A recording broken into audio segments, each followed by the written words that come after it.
जब हम किसी जगह पे मुलाजमत करते हैं तो अपनी सलाहियतों को हम बिल्कुल ही कौड़ियों के भाव पर ये दफातर में और मियाँ साहिबान के अंडर हम गिरवी रखने की कोशिश करते हैं और उनकी मर्ज़ी से सांस लेते हैं दफातर में 8 से 10 घंटे के लिए। बहुत सी लड़कियों ने मुझे देखने के बाद छोटे पैमाने पर सैलून शुरू किए, बहुत सी लड़कियों ने कुकिंग करके सेल करना शुरू किया। कुछ ना कुछ लोगों में तब्दीली आई है। तो अब वो ज़माना नहीं है कि मर्द लाए और औरत बैठ कर खाए। आप महंगाई की रेशो देखिए, आप बेरोज़गारी की सतह देखिए।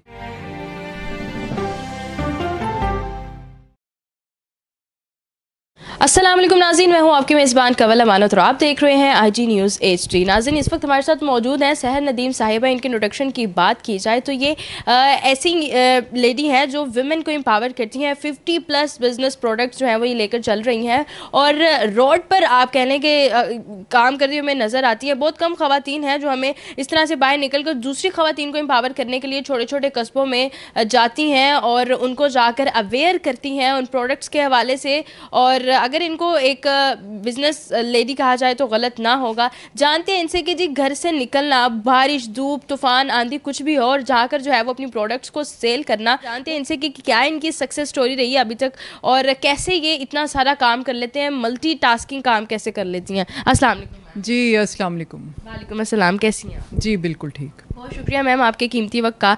मैम, आजकल आप जो है वो मीडिया की हाइलाइट्स में नज़र आती हैं। ये विमेन को एम्पावर करना और बिज़नेस साथ साथ लेके चलना, ये दोनों मुख्तलिफ काम हमें हमेशा से लगते हैं, लेकिन आपने दोनों को कंबाइन कर दिया और छोटे एरियाज़ में जाती हैं। ये आइडिया कैसे आया आपको? देखिए, आइडिया तो इस मुल्क के हालात के मुताबिक खुद ही हर पढ़ी लिखी लड़की को ये सोचना चाहिए कि ये आइडिया के ही टाइम है सारे, कि जो भी लड़कियां पढ़ी लिखी हैं और फील्ड में काम कर रही हैं तो उन्हें ये कोशिश करनी भी होगी और कोशिश करनी भी चाहिए कि अपने साथ कम से कम 50 से 100 लेडीज़ को आइंदा लाइफ के लिए तैयार करें और घरों से उन्हें एक मिसाल बनकर दिखाएं ताकि वो लोग भी हमें देखकर घरों से बाहर आके कुछ वर्क करने की कोशिश करें। तो ये आपको मोटिवेशन कहाँ से मिली पहले जब आपने इस चीज़ का आगाज़ किया और आगाज़ कर कैसे लिया?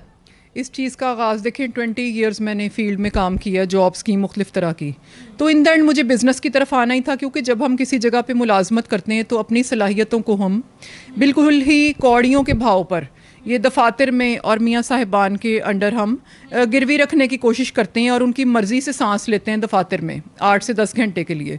तो वो एक सीखने के लिए मेरे लिए अच्छा एक्सपीरियंस था कि मैंने बहुत सी जगहों पर काम सीखा, लोगों से पब्लिक डीलिंग में प्रैक्टिस की।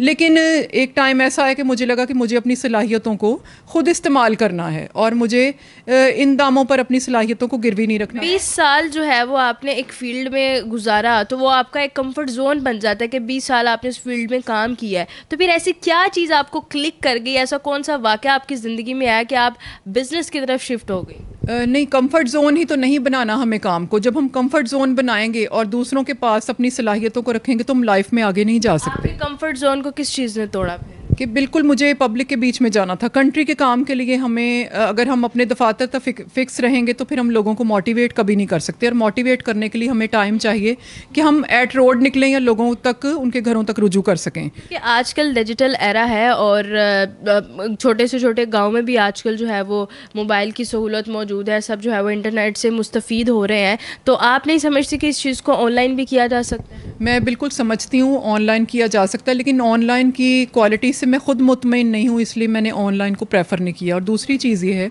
कि अगर मैं अपने घर बैठकर सेलिंग का काम करती हूँ तो मैं लोगों से रब्ता कैसे करूँगी। और ये जो लेडीज़ में मैं एक जोत मैंने जगाई है कि हम भी मुल्क के लिए उतना ही काम कर सकती हैं जैसे कि एक मर्द, तो वो फिर रब्ता नहीं हो सकता जिसके लिए मैंने अपनी मुलाजमत को खैराबाद कहा। ये पब्लिक में जाने के लिए मैंने ये सब किया। बहुत सी लड़कियों ने मुझे देखने के बाद छोटे पैमाने पर सैलून शुरू किए, बहुत सी लड़कियों ने कुकिंग करके सेल करना शुरू किया। कुछ ना कुछ लोगों में तब्दीली आई है और आज वो दिन है कि सब लेडीज़ को मैंने सोचने पर मजबूर किया कि लोग जो भी कहेंगे आप तो अपना काम कीजिए। और ये उस सवाल का जवाब भी है, जैसे लेडीज़ कहती हैं कि हमारे घर चल रहे हैं, भी हमारे भी तो घर चल रहे थे, हमारे घर अब भी चल रहे हैं कि अगर हम काम नहीं करें तो फिर, लेकिन मुल्क का नाम भी तो बनना बाकी है। तो अब वो ज़माना नहीं है कि मर्द लाए और औरत बैठ कर खाए। आप महंगाई की रेशो देखिए, आप बेरोज़गारी की सतह देखिए, आप इंतशार की कैफियत देखिए मुल्क में। तो इस तरीके से अगर एक मर्द सिर्फ घर का बोझ उठाता है तो वो किस किस्म का बोझ उठाएगा और कैसे वो पिसेगा। तो औरत को बिल्कुल चलना है उसके शाना बशाना। अभी तक आप कितने छोटे कस्बों में, गांव में जाकर जो है वो ख़वातीन को एम्पावर कर चुकी? मैं रायविंड से लेकर ठोकर तक के सेंटर में तकरीबन 10 से 12 छोटे कस्बे, कुछ कॉलोनियाँ और कुछ गांव आते हैं, और तकरीबन मैं सब में जाती हूँ। 2 से 3 गाँव में मैं रोज़ विज़िट करती हूँ, और सैटरडे के दिन मैं लोगों के साथ अपना वक्त। आजकल आप जो है वो स्टूडेंट्स के लिए भी खासा काम करती हुई नज़र आ रही हैं, तो कितने स्टूडेंट्स को अभी तक जो है वो आप अच्छे से एम्पावर कर पाई हैं? स्टूडेंट्स के बीच में आप समझे कि मैं हमेशा मौजूद रहने की कोशिश करती हूँ, और जैसे कि आज आप समझते हैं जुमे का दिन है, तो मैंने ये दिन पूरा स्टूडेंट्स के लिए फ़िक्स किया है कि मैं उनके साथ उनके जो ये तालीमी मशागिल चल रहे हैं या जिस किस्म की वो बुक्स पढ़ते हैं, वो सब मैं एज ए फ्रेंडली माहौल में उनके साथ चेक कर लेती हूँ कि उन्हें किस चीज़ की गाइडेंस की ज़रूरत है, या डेटे से वो कितना एम्पावर और लोडेड हो चुके हैं कि उस डेटे से कुछ कमी करने की ज़रूरत है, उसको सेग्रीगेट करने की ज़रूरत है।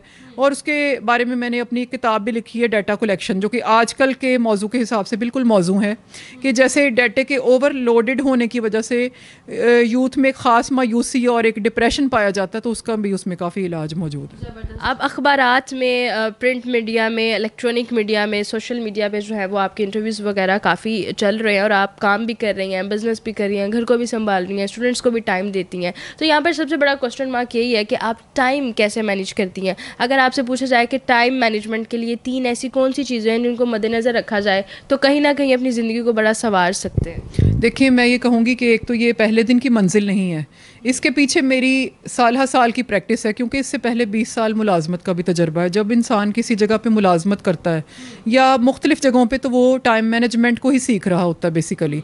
और दूसरी चीज़ ये है कि कंसिस्टेंसी, अगर हम समझते हैं कि कुछ हमें करना है और अपने घर के अलावा कंट्री के बारे में सोचना है, तो ज़ाहिर है इसके लिए कुछ कुर्बानी भी देनी पड़ती है। तो क्या समझती हैं आपकी कामयाबी की कुंजी क्या है? कामयाबी की कुंजी तो एक ये है कि एक तो मुल्क का दुख हम रखते हैं अपने दिल में, और दूसरा वही कि मेहनत, डिसिप्लिन। आप जो प्रोडक्ट्स आपके पास मौजूद हैं वो बाकी जगहों से भी मिल जाते हैं, तो आप जाकर उन्हें गाइड करती हैं, एक तो ये वजह होगी। इसके अलावा क्या वजह है कि लोगों को आपके प्रोडक्ट्स को प्रेफरेंस देनी चाहिए?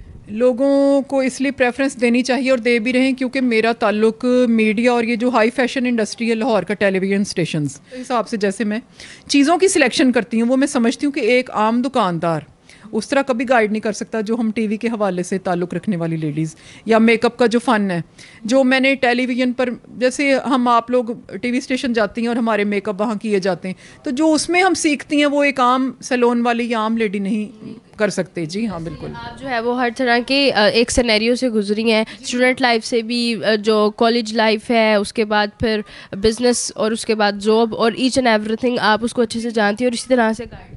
तो उसमें टेलीविज़न का मैं कहूँगी लाहौर के सब टेलीविज़न स्टेशंस का ख़ासा रोल है कि मुझे जो एलेबोरेट किया उसमें एक फ़ैशन सेंस डेवलप हुई, तो जो मैं चीज़ें सेल करती हूँ वो एक आम रूटीन की नहीं है फिर, तो उससे लेने वाली जो लड़कियाँ उनको ये सोचना नहीं पड़ता कि ट्रेंड में क्या होगा, तो I am the trend setter my self. अच्छा मैम, ये आप अकेले क्यों करती हैं? पहली बात तो ये, आप अकेले क्यों करती हैं? मतलब गाड़ी आप खुद चला के जा रही हैं, नीचे पीछे सारा सामान पड़ा हुआ है, आप सिर्फ आप ग्रुप को नहीं प्रेफरेंस देती, टीम वर्क को नहीं देती? असल में ये जो बिज़नेस है ये इतनी आसान चीज़ नहीं होता जिसमें कि ग्रुप मेकिंग की जाए। मेरे ख्याल से पहली चीज़ तो ये कि अगर मेरे साथ कोई जेंट्स चाहेंगे, तो जो लेडीज़ की मैं पर्सनल प्रोडक्ट्स का काम कर रही हूँ, तो लेडीज़ का ट्रस्ट मुझ पर कम हो सकता है। और दूसरे मैं समझती हूँ कि लेडीज़ यहाँ पे इतनी तजर्बेकार नहीं, मैं बहुत से एरियाज़ में गई, हो सकता है कि मैं किसी को पार्टनर भी लेडीज़ को बना लेती, लेकिन बिज़नेस की सेंस ऐसी अभी लेडीज़ में है नहीं है कि उनको मैं पार्टनरशिप की लेवल तक ले आऊँ। आखिर में जाते जाते मैम आप पैगाम क्या देंगी? जी बिल्कुल,